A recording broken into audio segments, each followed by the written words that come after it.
Be bold, and mighty forces shall come to your aid. So go out there and experiment and live your best life that you can because you just don't know what's around the corner. So live in the present, make the most, and just don't be held back by your own, limiting beliefs or lack of confidence. And if you do, find a supportive network, find a coach, find someone to help you be your best and live the best version of yourself. Hi, and welcome to Helping People Perform, the podcast that gives you fascinating insights into those people whose chosen vocation is to help others perform at their best. From consultants to teachers, sports coaches to financial advisors, all of my guests share a passion for getting the most out of individuals, teams, and organisations. Enjoy the episode. Hi everybody, and welcome to another episode of Helping People Perform. Delighted to have in the studio, all the way from Yorkshire, sunny Yorkshire by the looks of it in the video today, we have Executive Leadership Coach Vera Woodhead. Welcome to the show today, Vic. Thank you, Paul. I'm so delighted to be here, and it is gloriously sunny here in Yorkshire today, and it has been, that's 2 days in a row. Wow, that's a Bonus. summit. Fantastic. And yeah, we've got so much to talk about. We've had a couple of conversations prior to this recording as well. And I'm really interested to find out about what you do right now. But first of all, let's maybe start with what's got you to where you are today. So what's your story up to this point? Oh my goodness, what's my story? How long have you got? So I'll start right at the beginning. So I was born in a tiny little village in South America, where I spent my early days climbing coconut trees, schooling my hens, making things out of mud, and reading lots of books, from Shakespeare to Enid Blyton, because we didn't have TV, and the alternative was listening to pop music on the radio. And in my early teens, I was literally put on a plane and sent to live in England with an aunt I had never ever met. So, adapting to new country, new life, new culture was kind of pretty tough. And I went from a sort of A-star student to a mediocre A-level results. And my first role was actually in the NHS. I started my career off as a children's nurse at the London Hospital in Whitechapel, and then I kind of worked my way up through head of children's services. And I think there's something about working with children, dealing with seriously ill children who've got life-changing, life-threatening illnesses that kind of does make you really think about your own life. And I think as a 18, 19-year-old, being faced with those situations, you kind of grow up pretty quickly. And so I moved my way up into the NHS, and then I got the opportunity to work with the Department of Health, which was all about the NHS was modernising then, so it was all about leading large-scale transformations, upskilling and developing the leadership of senior leaders, helping teams to be more effective, and it was the dream role, I have to say. And I was looking back at one of my journals, and I wrote, "Is this what self-actualization looks like?" It was like, wow. So I left the NHS and I went to work for the Open University, developing and launching new healthcare programs and selling that to NHS employers. And then I had a stint as a lecturer in leadership, creating leadership courses, really practical, really experiential for managers who were not only gaining professional qualifications, but um, leading change within their organization. And by that time, I was just trying to count. I've only got two children. I had two children, and I wanted a bit more flexibility, because my husband was working away quite a lot. So I set up a consulting business back then, providing coaching and leadership development, mentoring solution to organizations. And Mm. one of my main offerings was helping women get into leadership positions. Right. And that came about from my own experience because when my daughter was born, she was premature. She spent most of her life, early life in hospitals being ill. And I wanted some flexible, condensed hours working. And I was told, actually, you can't do that at your grade. You will need to downgrade. And so, that was something that I have kept throughout my career is helping women progress Yep. into leadership positions. So I had a good 8 years of working across sectors from Crown Prosecution Service, doing culture change, to Merlin Entertainments, doing talent development, to Santander, doing leadership development. And then I was approached by PwC and offered a role as an exec and career coach based in Nice. London. And I thought, oh my gosh, little old me from a little tiny South American village is going to the big smoke in a big corporate organization. That was a really big thing. So I packed up the business and off I went to London. And so I was there Monday to Friday and then came home at the weekend. And that was not sustainable long term, really. And it kind of went against my values of which was much about my health and my well-being and my children. So sadly, I left a very efficient organization, I have to say, and had some great moments there. And then I went to Barclays as head of leadership coaching, led a team of very experienced coaching, supporting our senior leaders as our organization was transforming. So our team was integral to culture change, to driving coaching culture, to creating safe, inclusive spaces, developing high-performing teams. And I think, like my NHS role, this was, it was a dream job. It was broad, it was varied, everything from leadership development, talent development, culture change, and was involved in a lot of D&I initiatives because, I had an interest in working with women. And then it all came to an end. Right. Our roles were made redundant. And so I took some time off at the beginning of the year, deciding what do I do next? And so, in the last few months, I have set up a business offering again executive coaching and leadership development to individuals and organizations. So I've come around full circle again. Answers. I mean, so much in there, absolutely packed full. And sort of the notes I've made down myself, there's a lot of big organizations, big companies, and big things. And now, sort of going into that, what I'm sure we'll talk about in a minute as well, in terms of that executive coaching, probably more on a one-to-one scale. How have you found um, the differences between sort of being in part of a really big organization or suddenly being sort of little V by yourself in a room in Yorkshire? It's a big change for people to take on board. What have been your experiences there? So fortunately, I've been here before, back Okay. when I ran my own business, and I think that was from choice. So I literally handed in my notice and started afresh, and thought, I could give this a go, and sort of built up my business for 8 years. And what I did realize back then is that suddenly, and again, perhaps more so this time, is your identity has been stripped because our identities are so closely linked to our work and what we do, and especially I had our team was wonderful.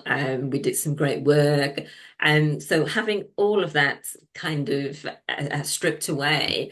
And then, as you say, being little old me, not without, I'm not, you see on LinkedIn, people put former XYZ and previously this, and that's association. And now, I'm just V, I'm just Vera Woodhead. And there is something about building up again your external networks, your external presence, and your visibility. And I think sometimes when you are internally in an organization, you put your head down and you get on with the day job and you forget about that. And suddenly when you're thrust into something that's different, you think, oh, on reflection, I might have done things a little bit differently.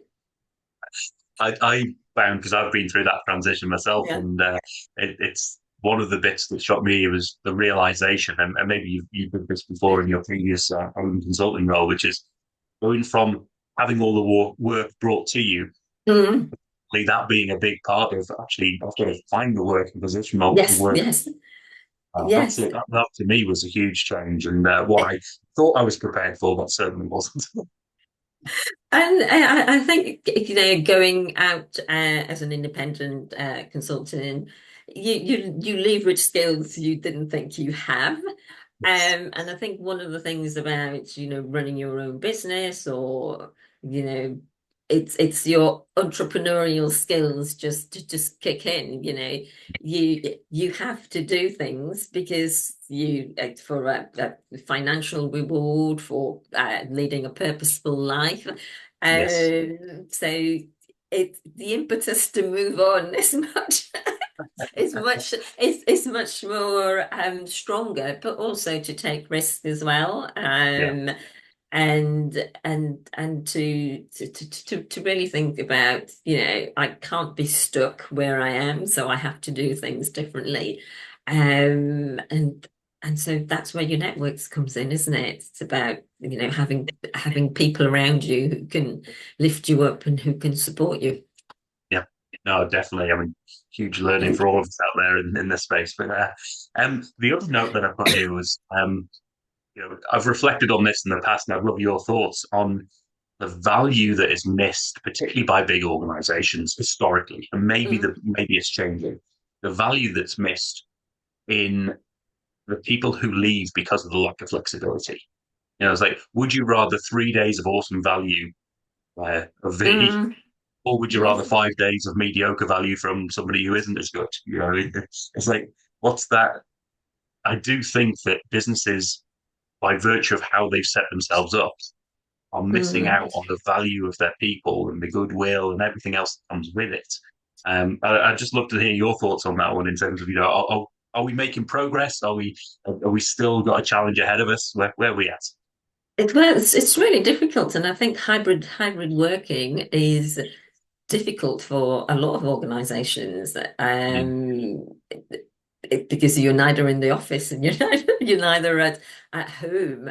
And I can relate that to part-time working, because when you work part-time, you're neither at work or you're neither at home, and your head's always one or the other. Um, Going back to your, thing about performing well in your 3 days, there is something there about trusting your employees to do the work, without micromanaging. And with that trust, if you don't trust your employees, or your colleagues to do the work, then the sort of buy-in is not there. And I suppose it's, for me, if I have somebody who's constantly, I've got to check in, I've got to check out, it really undermines the value that you bring. And you kind of think, well, actually, I'm not really that invested. I'm not going to give it my best. I'm just going to do what I need to do, the bare minimum, or enough. I used to kind of work in the NHS. Some of the wards I ran, the best department I ran was totally made up of part-timers. Right. And if somebody was ill, there was always somebody who would step in. If we had an emergency, there was always somebody. And they really valued the flexibility to be able to lead their lives the way that they wanted to lead their lives. But by giving them that flexibility, oh my goodness, I got so much more in return. And that was a huge, huge kind of learning for me, that how do organizations measure outputs, and what is the output? And sometimes I think we're measuring the wrong things. Yeah, it can. It certainly. how you measure as the dictates the behaviours that are driven, isn't it? And that's the Yeah, yeah. I mean, in the call center, you can do 100 calls. You tick the box, 100 calls yeah, done in 1 hour.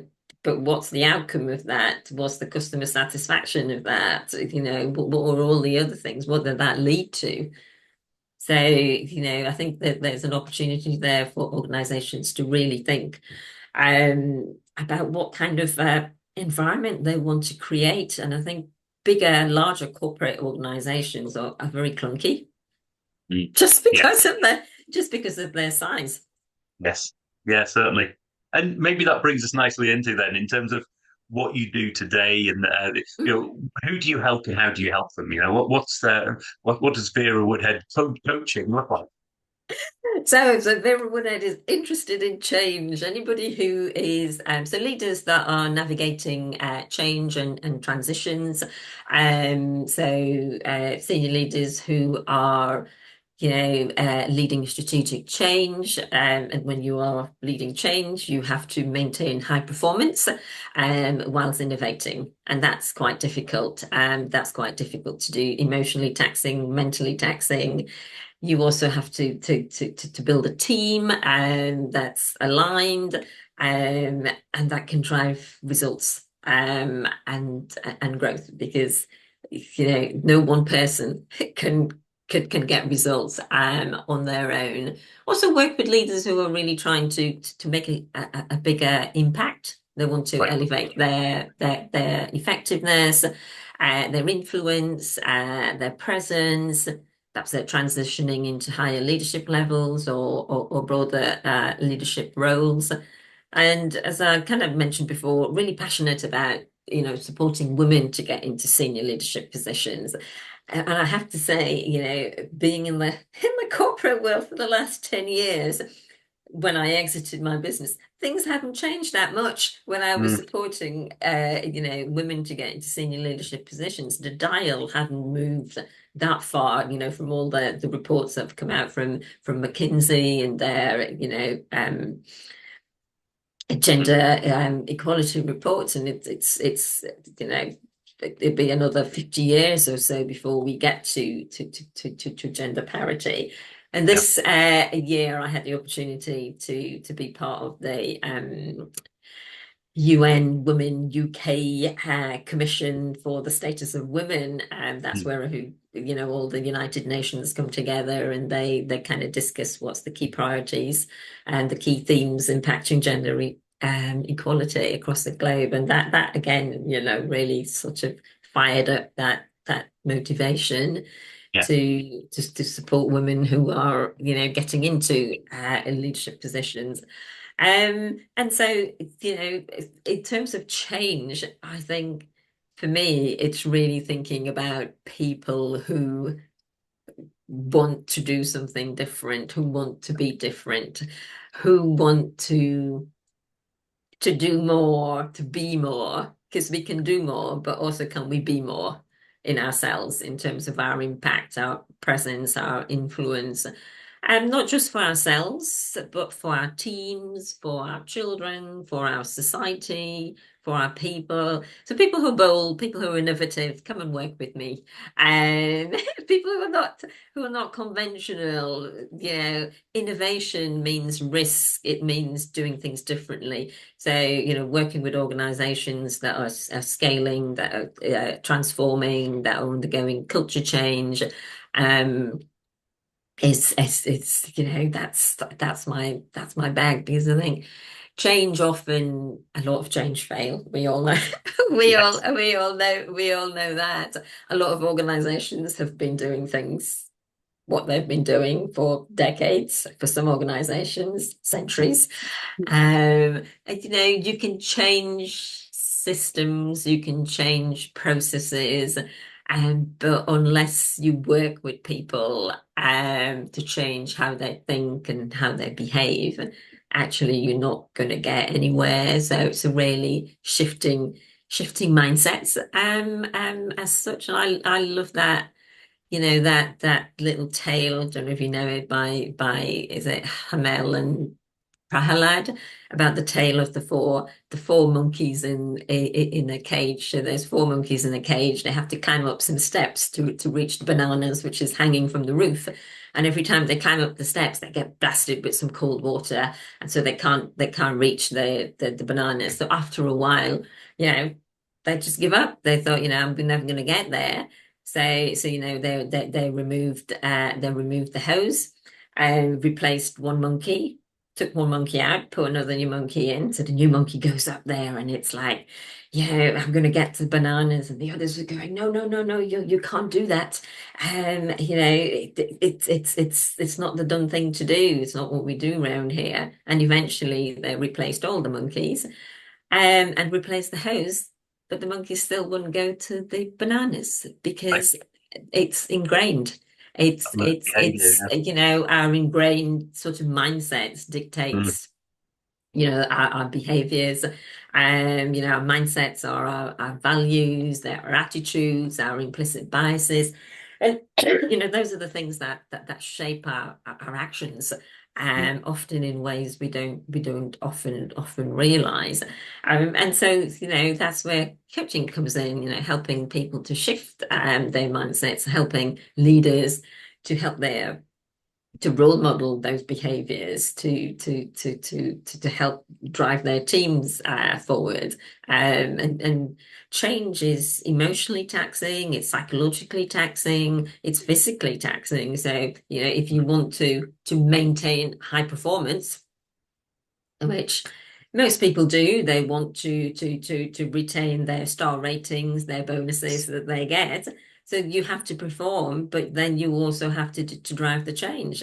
And that can lead to stress, it can lead to burnout if you don't pay attention to those.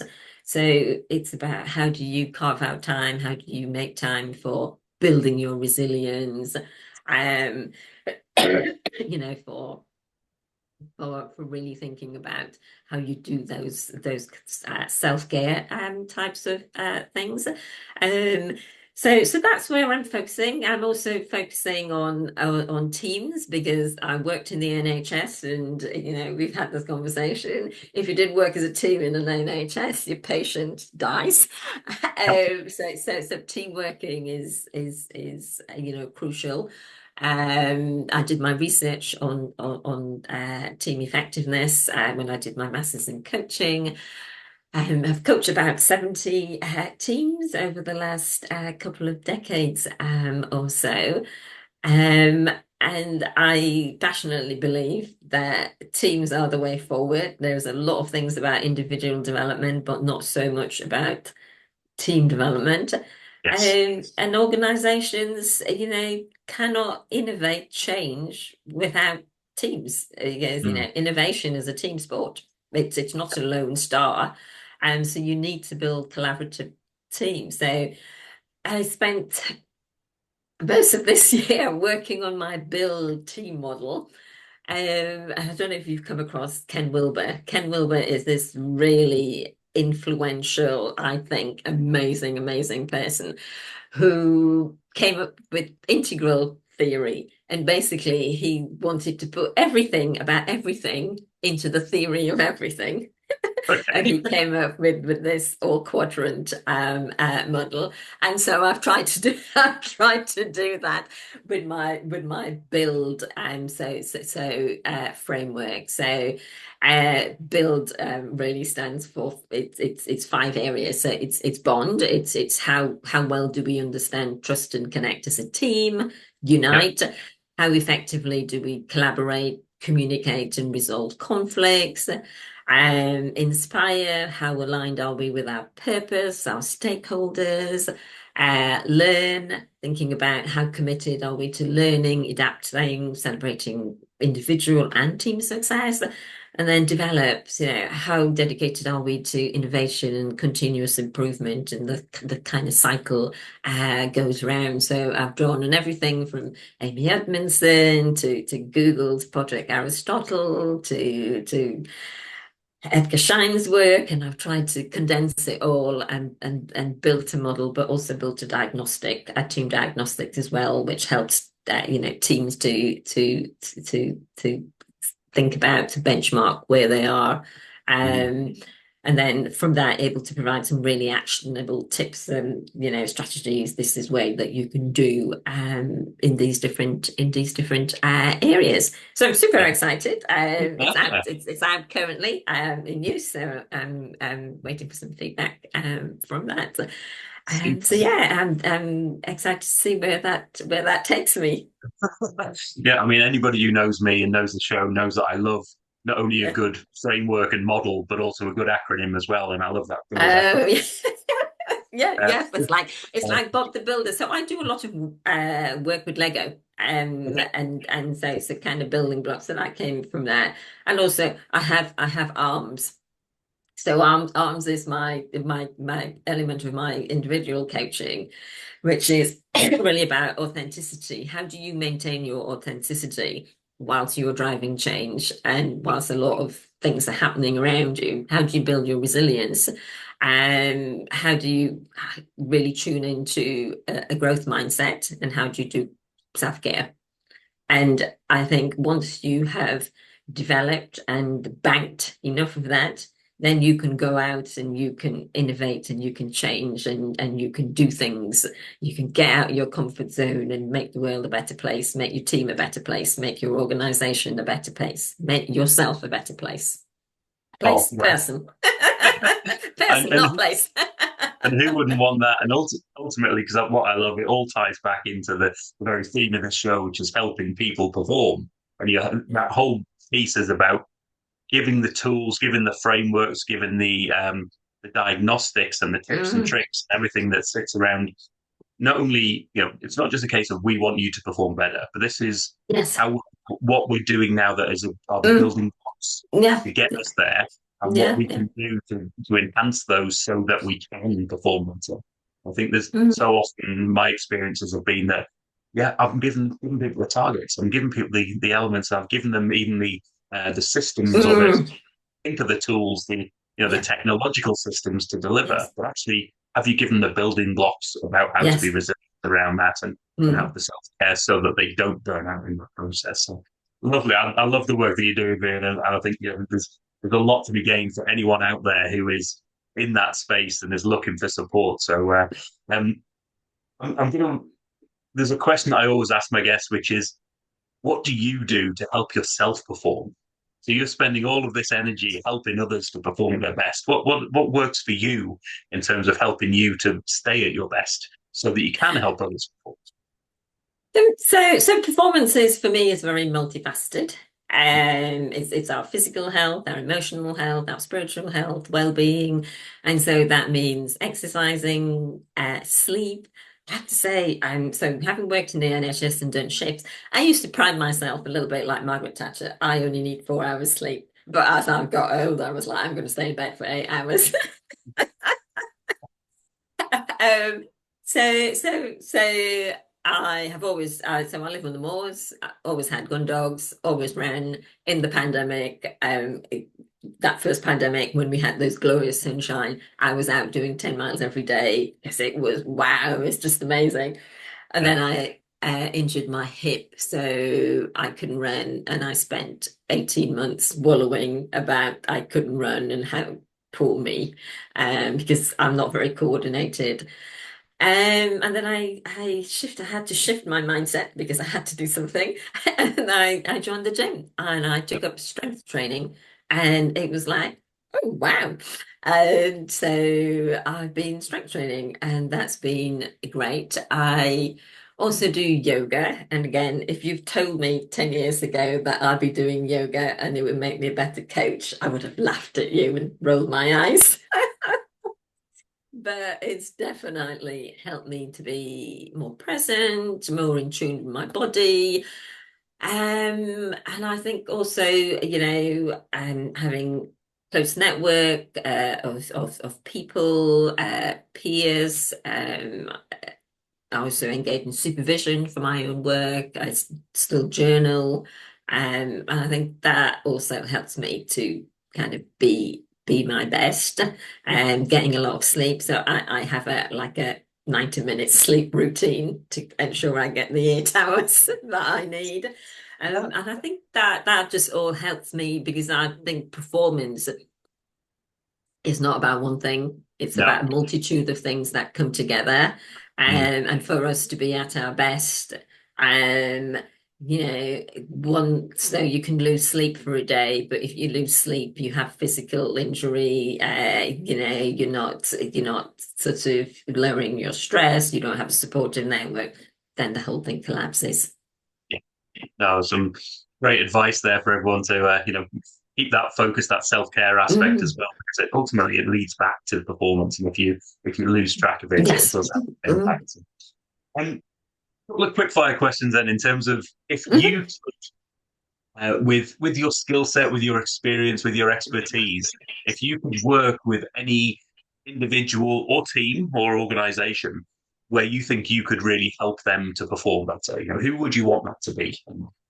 So, as I've said before, leaders that are wanting to be better, to do better. So, leaders that are driving change, strategic change within their organizations, wanting, to develop their leadership impact, to perhaps progress their careers. Women who are looking to move into senior leadership positions, organizations that are transforming, scaling, fast-paced organizations where change is happening. So people and places and organizations that are doing things differently, that are moving and that are innovating. I think I would be quite a good fit because I bring such a somebody said to me a few weeks ago, how you like a Swiss Army knife. You've got expertise in coaching, in leadership, in team development, in mentoring, in D&I, in culture change. So I bring a really holistic, sort of multi-lens approach to my work. Yeah. Um, and also, I'm very strengths-based, so helping people tap into their potential Mm. maximizes my number one strength. When I see a talent, I'm there. I'm compelled to nurture it to what I call polish the pearls so it shines brighter. Wonderful. Wonderful stuff. And maybe then let's flip that on its head. If you were able to sit down and have a coffee, have a meal, have a drink with somebody that you think just having that conversation would help you to lift your own performance to the next level, who would you want that to be? Help me lift my own performance today. Well, I would love to have a conversation with Ken Wilber because I think he is an amazing guy, and his brilliance was his own downfall. If I could sit and chat with somebody, it would probably be somebody like Pema Chodron. So Pema Chodron is she's an American-born Tibetan monk. Okay. And I discovered her during the pandemic because I got interested in Buddhism. And I wanted to learn more about Buddhism for a couple of reasons. I wanted to be more Zen-like. So do less because I am the do more kind of person. So I do psychometrics. My print psychometrics is what drives me, what motivates me. Is to enjoy life and be happy. And to enjoy life and be happy is to do as many things as possible in the Like, 24 hours, 7 days, 365 days a year that we have. So over the years, I've deliberately tried to slow down, to take up mindfulness, yoga, breath work. And the second thing was there was a lot of shit going on. Ooh, am I allowed to say that? oh, There was a lot of shit going on in my great. in, in my life, and I was, experimenting with being emotionally agile. So I was curious though, how can you move from being very, very sad, which is what I was experiencing in one instant, to being very happy in the next, so shortening that period, because Right, usually for me, I would wallow. right, Um, and so I like to do what I call kind of experiments. So that was experiments because experiments give you permission to fail. You don't have to get it right because most experiments, to be honest, tend to fail before one gets right. And I, she's written a book called Welcoming the Unwelcome. And that was particularly insightful for me. It's about It talks about, awakening our heart and mind, not just for our own well-being, but for the benefits of some others.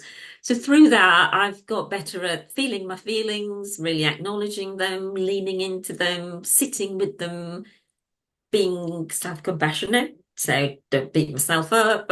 And how I would treat a friend in the same situation. So letting go of expectations, that's really liberating, I have to say, because it opens you up to so many things. And being more compassionate. And so in all of that, it's really helped to build my resilience, helped me to navigate challenges better. It's brought me a lot more focus and a lot more balance, really. Wonderful. So Can you yeah. just remind me of that lady's name? Is it? Pema, Pema, Chodron, Chodron. Awesome. And she has, As always, I'll get the links to the Amazon links to the book there, and any other links that I can find, and we'll put them in the show yeah, notes. I think it's always worth to be inspired by what inspires others, yeah, and check them out and as the next reading source or the next yes. on the list. Yeah. Oh, brilliant stuff. So if you were to leave the audience today with one key thought, one thing that you think we should go away thinking about, one thing that one key message that you would love them to consider to listen to this episode, what would you want them to think of? Well, I don't normally do quotes, but I have two quotes, and I'm going to share one of them. And it's by Basil King, and it says, "Be bold, and mighty forces shall come to your aid." So go out there and experiment and live your best life that you can, because you just don't know what's around the corner. So live in the present, make the most, and just don't be held back by your own, limiting beliefs or lack of confidence. And if you do, find a supportive network, find a coach, find someone to help you be your best and live the best version of yourselves. Because I think there's potential in so many people that's not being realized because there's the fear of failure, there's that lack of confidence, and finding the right support and the right network can be life-changing. Yeah. No, wonderful. And I think that's, as you say, the true value of the coach is to help you accelerate and realize that journey, Mm, realize the potential to help you get there. So, uh, you know, as always, I'm sure I always encourage my audience to go out and check out the materials, maybe get in touch with mm. my guests and do that. How do people get in touch? How do they find out more? Where do they go from here? So people can find me on my website, which I have to share that I have learned to code and made myself. So if it's not all shiny, at least it's made by me. So it's verawoodhead.co.uk. Also on LinkedIn, Vera Woodhead. So you could find me there as well. Brilliant. Well, as I say, I always encourage all my audience to go out and check out more, find out more, connect. Mm, And if this is something that you think is going to take you to the next level of performance, reach out to our guests. That's why they're here. They're sharing their mm, story. They're sharing the fact that they are there to be contacted. So, take people up on that. So if you want to learn mm, more about build, you want to learn more about arms, and you want to mm. yourself to that next level of transition and performance, then I do encourage you to go out and check out Vera Woodhead and all the materials there. As always, the links will be in the show notes for easy access. And I mean, an amazing story all the way from the start and throughout the career and to what you're doing now. And I really admire the work that you're doing, Vera. And thanks so much for being on the show today, Vera Woodhead. No, thank you so much for having me, Paul, and thank you everyone for listening and for watching. Yes. Thanks for listening to today's episode. If you liked what you heard, then please give the podcast a rate, review, and share. I'm Paul Teasdale, and from sausage making to banking, oil and gas to Formula One, I help people perform. If you'd like to find out more and have a conversation, contact me via helpingpeopleperform.com.